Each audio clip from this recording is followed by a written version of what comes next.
काय रे रॉनी, आज आषाढीच्या दिवशी तू असा उदास का? तुला तर माहिती आहे ना, माझ्या वडिलांची तब्येत अचानक खराब झाली. त्याच्यामुळे मला पंढरपूरला जाणं कॅन्सल करावं लागलं.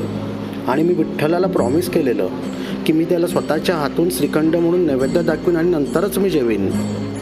काय करणार? अगं, आणि आज मी जेव्हा हॉस्पिटलमधून घरी आलो तर बघतो तर सगळं श्रीखंड फसतं. आणि मजेची गोष्ट म्हणजे घराचाही दरवाजा बंद आणि फ्रीजचाही दरवाजा बंद. काय सांगतोस काय? अरे, तुला ती बातमी कळली का? काय?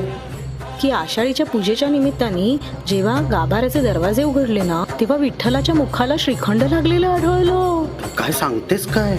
म्हणजे तुझं काय म्हणणं आहे, माझं श्रीखंड विठुराया स्वतः येऊन खाऊन गेले? अर्थात. अरे, आपल्या लेकराची काळजी माऊलीशिवाय कोणाला असणार?